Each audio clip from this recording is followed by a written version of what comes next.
24-ന്റെ ഇന്നത്തെ അതിഥി ഇന്ത്യൻ സിനിമയിലെ ഏറ്റവും പ്രശസ്തയായിട്ടുള്ള ശ്രീമതി ഷബന ആസ്മിയാണ്. 50 വർഷം ഇന്ത്യൻ സിനിമയിൽ വലിയ അത്ഭുതങ്ങൾ സൃഷ്ടിച്ച ഷബന ആസ്മി തിരുവനന്തപുരത്ത് 24-മായി സംസാരിക്കുന്നു. ശ്രീ ഷബന ആസ്മിക്ക് സ്വാഗതം. You are most welcome. Thank you very much.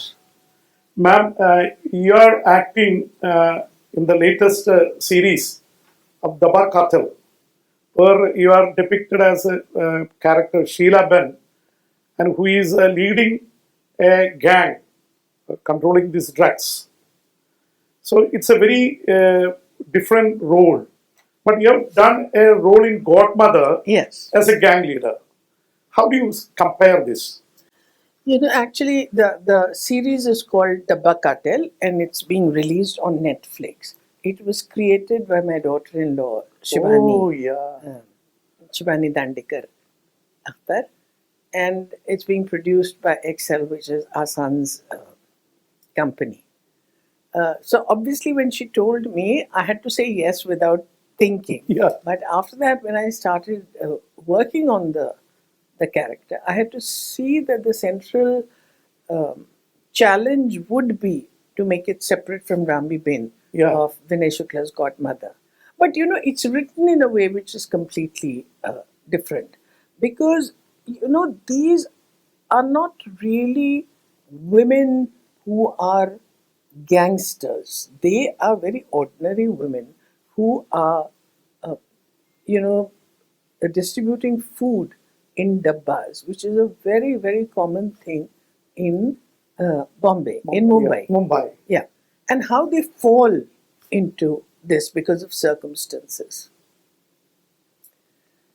Sheila Ben, you know, I don't like it being posited by a woman's gangster films. You have to see them as characters who really have fallen into this situation, and then they are negotiating their lives through this very complicated challenge that they've received. Sheila Ben is different from Rambhi because she's given up this about 30 years ago. And then circumstances propel her into starting that, and then she starts enjoying the taste of blood, actually, she gets, and then she leads them. But I hope that I have managed to make it different from Rambi. Rambi was much more of a leader who was out there. This is, you know, working with her daughter-in-law and with these women with cunning, but doing it in a way which is assertive. There is a dialogue which has now become very, it's gone viral, where when I'm negotiating with the drug dealer, I said, माल तुम्हारा होगा, लेकिन market मेरा है. It might be your things, but the market is mine. I know it, you know. So there's a quiet assertiveness to her and a strength which nobody had suspected that she had, because she was leading an almost nondescript life before this. In Kerala, we have a big problem of drug abuse and drug addiction in the new generation. Mm-hmm. And there is a murder happened. A 23-year-old boy killed 5 people, relatives, including grandmother, brother, and his mother was seriously injured. After killing them, he went to the bar and had drinks, and he went to the police and surrendered. He was taking drugs, synthetic drugs. So that's a big menace in Kerala. So you have acted in this as a godmother and also in Dhakaal. What's your message to the younger generation? It is not in any way encouraging drugs, because we are very cognizant of the fact that any messaging that would lead to people being encouraged to take drugs would be absolutely the wrong thing to do in our society, because children and youngsters are susceptible.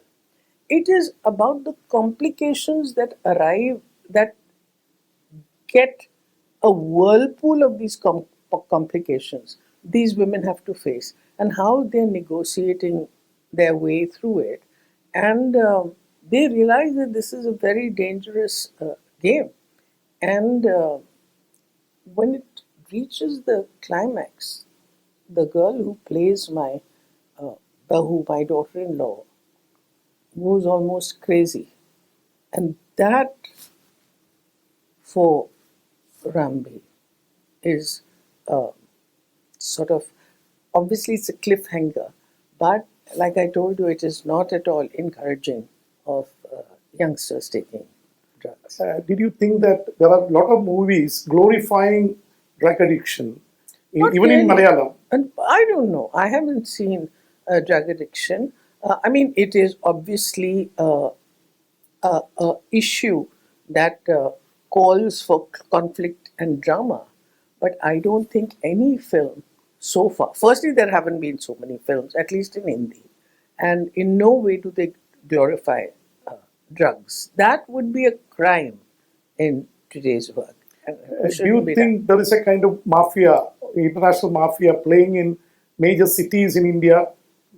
It's doing in Kerala, like Cochin and Trivandrum, and all the channels have and the newspapers have come out strongly in these days. But isn't it basically a law? Isn't it a, a, a sort of situation where the police, where the state, uh, where laws against this and severe punishment should be what we should seek? But I think parents feel quite helpless because they don't know how to deal with it, and it leads to stealing, and it leads to telling lies, and it leads to almost a psychological, uh, distemper. So we have to be very, very careful In about the that. M. Ramachandran Foundation award ceremony, you were telling about boys. Girls are taught, but mothers never say boys. Boys are not disciplined. So, do you think that It's not just about being disciplined, it is about being entitled. We raise our children in a way that, all right, so we are teaching our girls today to say, all right, ask for your rights. But we are raising our sons in a way that they're entitled from birth because of the sheer fact that they're born male. All the considerations that are given, all the money that is saved away for their education, all the things happen because there's still this mindset that the girl will go away. She will go away to her house, which is with her in-laws and her husband. It's the son who look after them in their old age. That's not what is happening at all. Because I've been in and out of hospitals a lot because my mother was ailing for a long time, and I always saw that either it was the daughter or the daughter-in-law who was taking care.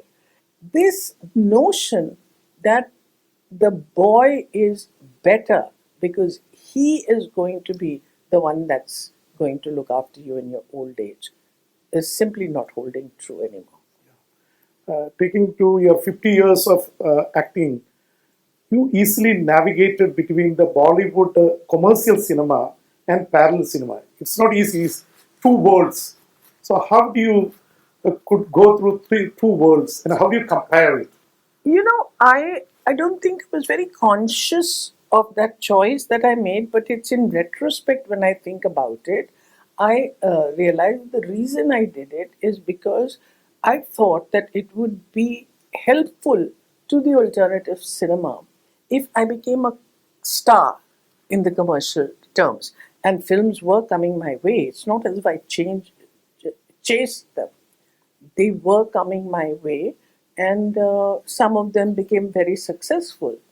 But after a while, I did realize that just being the Bollywood heroine, is not going to work for me. Even within the mainstream commercial cinema, I would have had to find parts that are substantial. And then the phase of the 80s came into my career where I was playing um, Arth and Avatar and masoom. I think it's also a nice thing to do because then it elongates your career because you're already playing uh, the characters. The difference between how mainstream films were made at that time and what was being done in alternative cinema was like two completely different words, completely divorced from Which each other. was more satisfying for you? See, satisfying definitely alternative cinema because there were substantial parts, there were roles, there were layers, all of which I could explore. But frankly, mainstream cinema was more challenging because how do you bring any credibility into a character that is just so surface? I always say the circumstances in which we made our film, there have been times when Rajesh Khanna and I have done the first part, the first page of a scene while the second page onwards is being written by the writer who's also an actor in another studio. And only when it comes, then we know what the dialogue is going to be. I keep challenging that let any actor in Hollywood try to negotiate that, and they just wouldn't be able to do it. So there is a willing suspension of disbelief that is required in mainstream cinema, and that to me has always been more challenging. For instance, when I did um, Karan Johar's Rocky or Rani, Ki Prem Kahani, it was a complete departure from the parts that I had done. And yet I had to bring a certain authenticity to her, and uh, I had to make sure that she wasn't seen as as a vamp, because here she's in pursuit of love, and she's in pursuit of her soulmate. And I think that happens quite successfully. To Karan's credit, it was extremely well written. So, because it was well written, and I was also very surprised at the way I was dressed in it because it was Manish Malhotra who just said, no, no, just because you're a Bengali woman, it doesn't mean that you wear the traditional Indian sari and the bindi and all that. So, I remember the first scene that I was doing, I was cooking in the kitchen and I had such long hair open and a silk sari. So I told Karan, I said, Karan, please, which woman is going to leave her hair open and cook? The khana will get ruined with her hair. This is crazy. I can't wear silk sari and leave my hair open. He said, you can do it because it's a Karan Johar. Yeah. And then I surrendered to him. And once I surrendered, like I said, it's a willing disbelief. It's a willing suspension of disbelief. It was easy for you to be a silver screen star celebrity, but to take a social activism path, it's a tough path and it is a very dangerous path. You fought against that demolition of slums. That was, I think, in 1985. So, 86, yeah. If you take 40 years, you are fighting. So, how do you feel? You coming from the silver screen to the slums, was Because it a very tough path for you? I was raised in an environment where my parents, Kafi Azmi, the noted film writer and lyricist, and my mother, theatre actress Shaukat Kafi, believed that art should be used as an instrument for social change. So I think it took some time coming, but it would be inevitable because I feel that an actor's resource must be life itself. And you can't just be in your air conditioned comfort and not look at the life that's happening around you. And I remember there was a poem of my father's called Makan, which is about the irony of a construction worker who, with his blood and sweat, makes this beautiful building. And when the building is complete, he's not allowed to enter the very building that he's made, and a chowkidar is kept at the door. And my father says, wake up, rise, some window will definitely open. So that poem used to have a very deep effect on me. Then my mother used to help a woman called Kamlabai who used to live in a building under the stairs, and she was sending her children to school and English school and all that. And my mother sometimes would take me along because if I had to go somewhere else, I'd say that. And I used to say, how can a human being live like that under the stairs of a building? It's so inhuman. Then I used to see demolitions happening in Mumbai, particularly during the rains. And I used to find it outrageous that this can be done to human beings. But like everybody else, I also thought, oh my God, if we don't demolish the slums, then they'll go on encouraging more people to come and live like that. And then I realized that unless people get proper employment in the village itself, they will continue to come to the city in search of work, not in search of housing.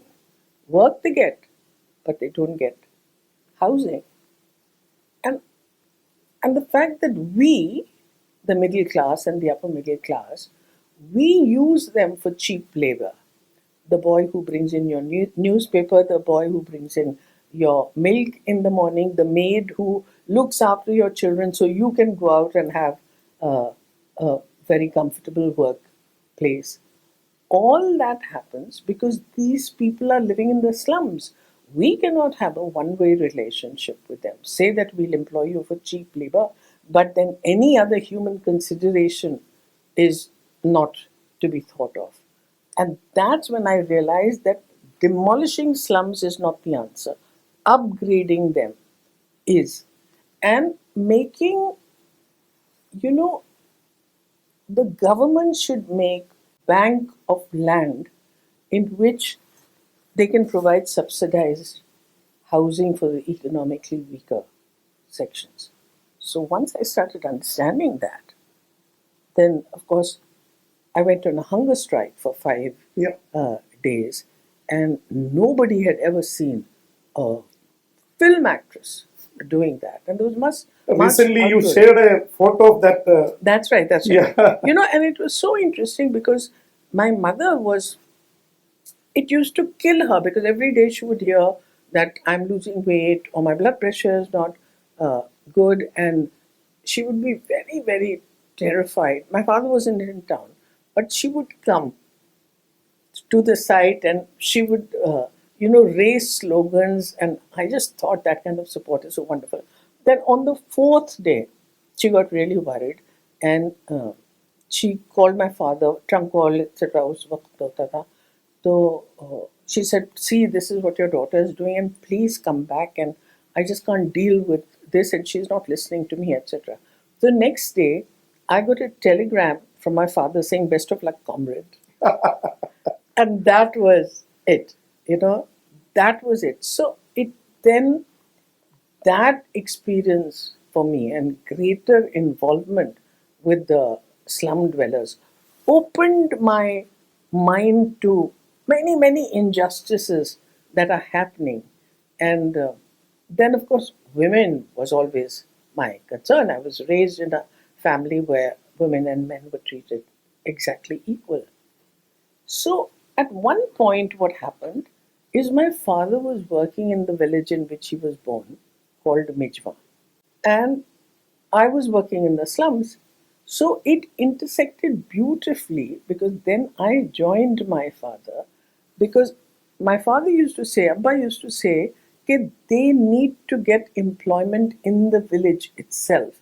The village needs to have all the basic comforts that people need to lead a human life. And that's when I became, started working with Mijwa. And after he passed away, I became the president of Mijwa Welfare Society. You were fighting as a social activist, also in Gai Sabha as a member of the parliament.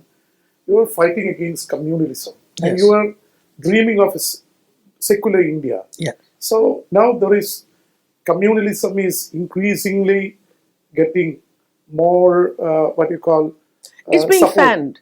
It's being fanned.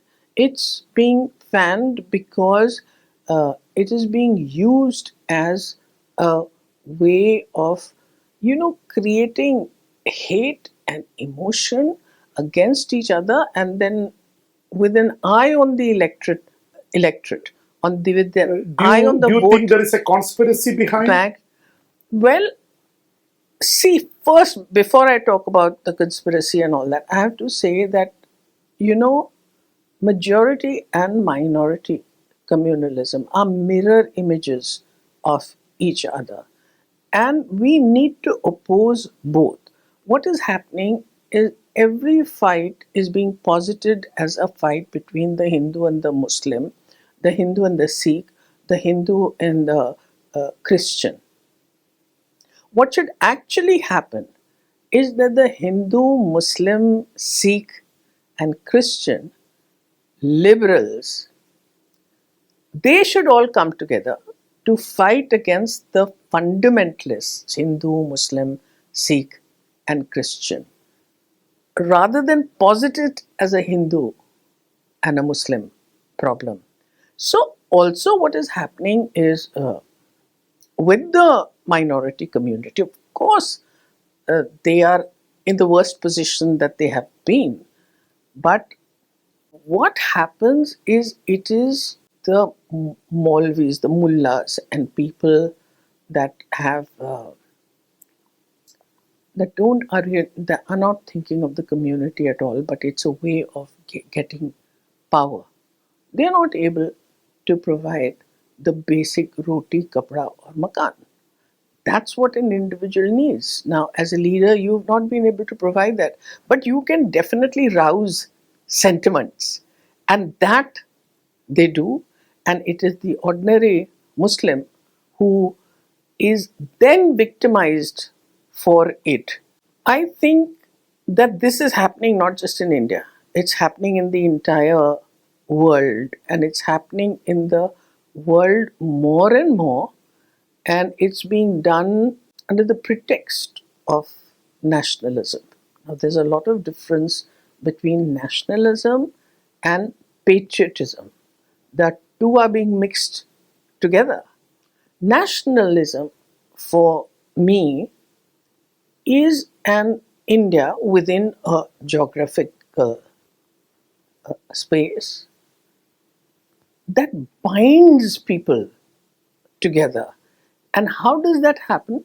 Is through the Constitution of India, which is one of the best constitutions that we have anywhere in the world. And the basic pillars are secularism and social justice, irrespective of caste, class, gender, or religion. How do you see the future of India? Especially the communal forces are getting more support, and the secular forces are going behind. So it is a challenging period. If we really understand that it is a fight between the liberals and the communalists, and then start uniting as a group, then we will be able to challenge it. And I think the political parties are all using the communal card as a way of winning votes. And that's against the very constitution of India. The opposition parties are divided, and BJP, who is ruling India, they are standing together. Don't you think that the secular votes are divided in India? Yes, of course. Of course, that's how it happens all over the world. I mean, just look at what Trump is saying. And how is he getting away with it? It's supposed to be the biggest democracy in the world. I cannot even believe the things that he's doing and the things that he's getting away with. Not only in America, in Germany it happened days back. Germany, Italy.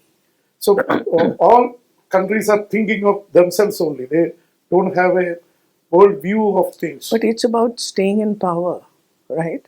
It's about retaining power and staying in power.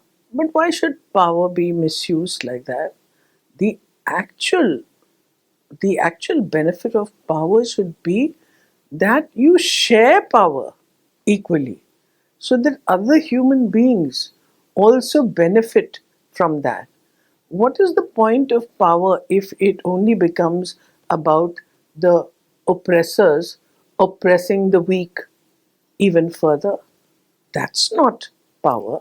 And that's what the women's movement is asking for successfully. That we need to redefine the very notion of power itself. You received 5 national awards. Usually, it's very rare actors getting 5 national awards. Somewhere you get 1 or 2 awards. How do you feel that? How do you rate yourself? No, I feel that as an actor, I have been lucky to be at the right place at the right time.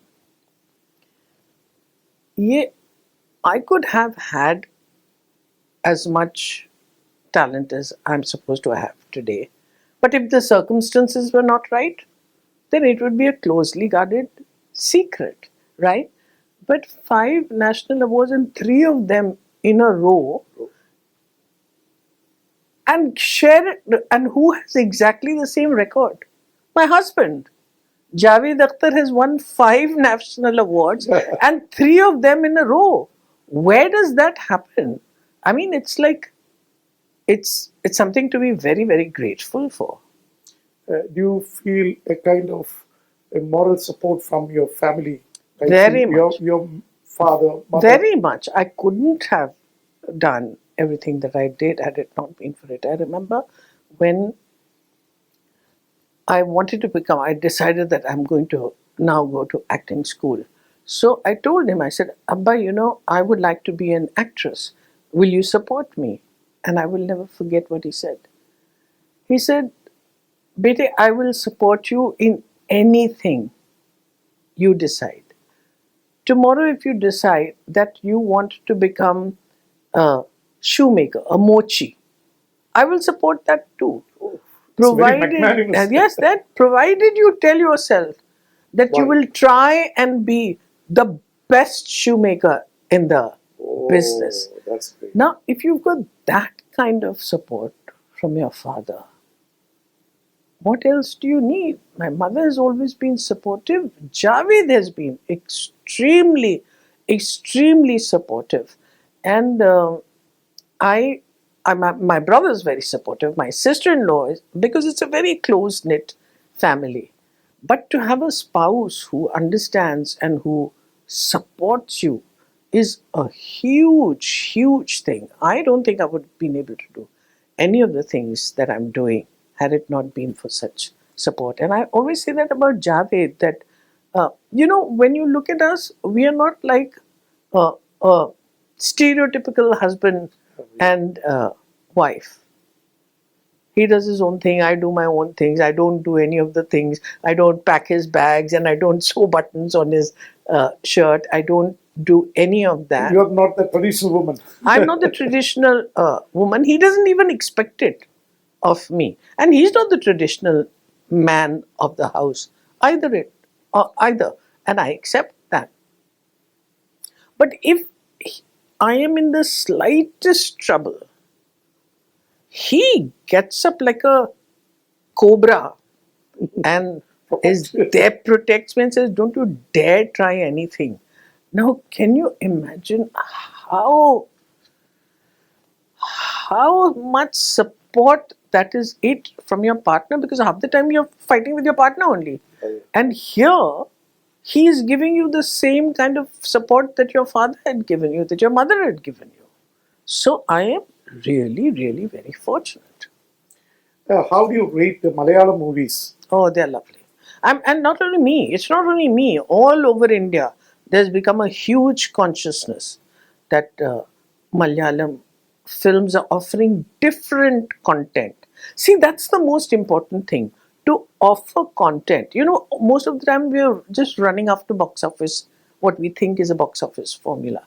But there isn't any formula, otherwise everybody would be making the same kind of film.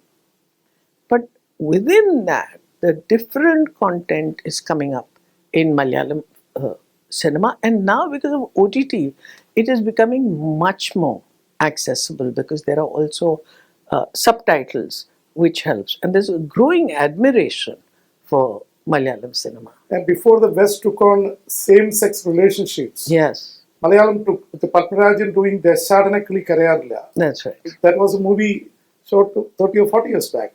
And only West, and you acted in Fire. Yeah. What was the reaction that the project was on?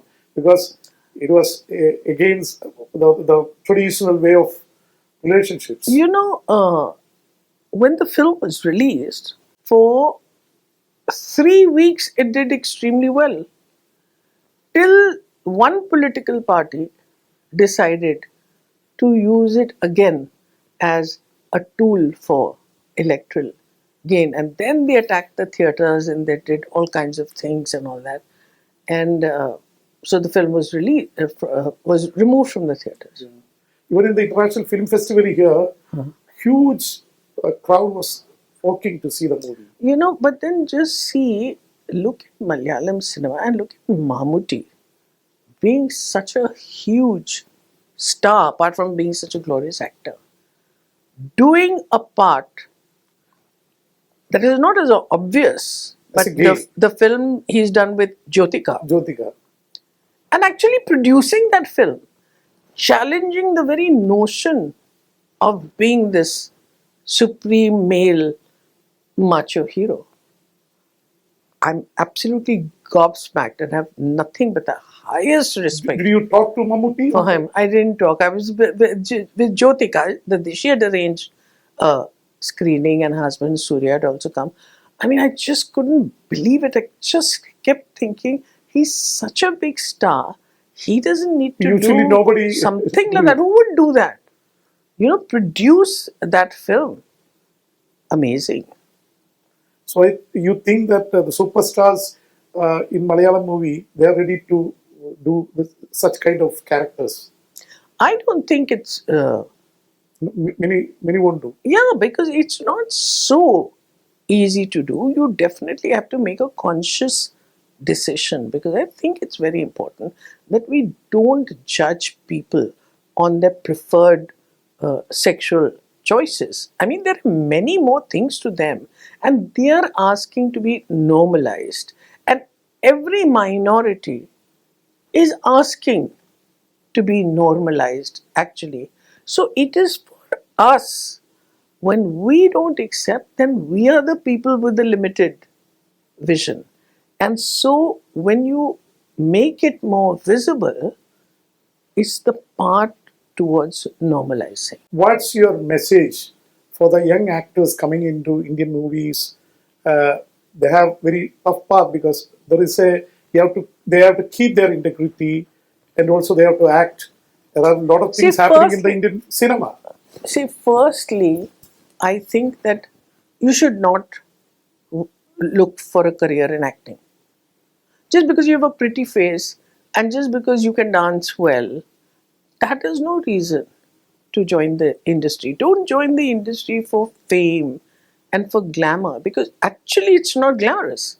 Yeah, the perks are glamorous, but the actual process of acting and working in a film is very, very tedious. There are long periods of waiting between one shot and the next, and so many more things. You should do it only if you feel that if I didn't do it, I will die. So it should come with real passion. Now, once it comes with real passion, you have to make yourself very strong, because you can get rejected every single day. Okay. Now, if you were looking for any other job, maybe in 5 offices you won't get work, but with your qualifications you will get work in the 6th office. Now, over here, even if your film has been very successful, you've got 2 successful films, you feel it's all sorted. After that, you have 4 flop films, you go down. You have to have a very, very strong heart for that. But for that, you have to work hard. You cannot think that I'll act like Shah Rukh Khan, I'll act like Amitabh Bachchan, I'll act like Hrithik Roshan, and it'll be done. Because that is imitative behavior. What acting demands of you is to find all the emotions within yourself, because an actor is a own instrument. See, when you're playing the sitar, the quality will depend on the skill of your fingers, but also the state of the sitar. But an actor is her own instrument. It is her body, it is her brain, it is her heart, and it is her experience. So we have to constantly work to to expand our lives experiences so that you are able to empathize and understand the characters that you're playing. You did very strong roles of women characters who challenged the status quo of the society, the societal norms. It was your decision to do that, Yes, absolutely. Yes, absolutely. and you are See, happy about it. I'm very, very happy about it. I had to say no to a lot of work, but when I said that, I had absolutely no qualms. What was I missing out? Money. That's all right. That's perfectly all right, because if you are sacrificing a lot of money to do a film which doesn't offer you money but gives you an opportunity to make a film that is meaningful, that is making the audiences sit up and take notice, that is honing your own acting abilities, then that's worth it. We were speaking on the national scenario. What about the international scenario where you know that we were speaking about women? Women and children are killed in Palestine. And as an activist or who have a vision on the international scenario, how do you see these things? Wars are happening in between Israel and Palestine. Ukraine war is there for 3 years. But the whole thing is based on pure injustice. It's based on pure injustice, and then somebody like Trump says, I'm going to create a French Riviera In Gaza. In Gaza, I'm going to create a French Riviera. But I just cannot understand how this can be and how it is being overlooked completely. There are so many Westerners who've come up in protest against it, and the film industry, particularly in Hollywood, has spoken out very, very strongly against it. But this is what we do. Look at apartheid. For how many years there was open apartheid in South Africa, and yet people were trading with them, yet people were doing business. It required all the might of somebody like Nelson Mandela, who spent 28 years in prison fighting. Yeah. So In we South need Africa. that leadership, but it is absolutely inhuman. And why should women and children, completely innocent, why should they be sacrificed with such brutality? It is, 70% of the people died, it but is killed were just women and children. it is just horrific. What gain can you get from it? Even if you want to usurp somebody's land, what gain can you get of killing women and children? It's inhuman. And finally, how do you feel? You are in Kerala. How do you feel? You are coming number of times in Kerala. And I love Kerala. I love Kerala. I find the people here very, very warm towards me, very respectful, very affectionate. That is obviously very reassuring for an artist. But I just, because my father's been a communist, so I've sort of grown up in the atmosphere of communism, and so that is something that the saris are very beautiful. are you And happy with the communism in India and Kerala now? you know, uh, if we're talking about success and failure, then they have not been successful. They haven't been Why? successful. Because we have a lot of almost 30 or 40% of the people are poor people, and communist ideology is with the marginalized and the poor people. Even Arvind Kejriwal, a single person could come to power in Delhi, but never a communist party could come to power in. But the Communist Party also has done a lot of work. Look at what Jyoti Basu did for 25 years rule. Look at what he did with land reforms. But when he went, it was all washed away and Mamata Banerjee came to But so power. what is it that you are suggesting? You are suggesting that there should be one perfect party that should live for 100 years. It doesn't happen. What happens in the West Bengal, Tripura and Kerala, communist parties were in power. Now they lost West Bengal and Tripura. It's not growing and it's coming down. So it'll come back again. You think? Because that is what happens with every single party. There is no one party. I mean, the Congress for the long time that it ruled was an same with exception. Congress. But it was an exception. But now, I don't think anybody can boast that they are going to rule for another 30 years. And that will keep happening, and it has to be resisted. You see, just by pointing fingers, is it going to solve the problem? Are you with the problem or the solution? So what is it that you yourself are doing? You are doing your work, you're doing it as a journalist, you're raising the questions, you're bringing awareness about it. लेकिन ऐसा नहीं हो सकता politics में कि one party will continue to rule. What they have done in the time when they were in power, what they're doing when they're in hibernation, all these things will determine. ऐसा नहीं है कि when you're out of political power as such a vote bank power, you stop doing your work.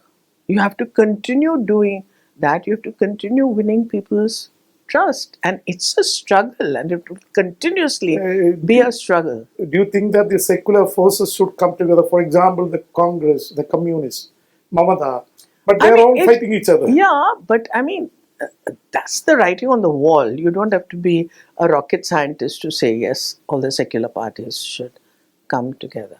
It's not easy.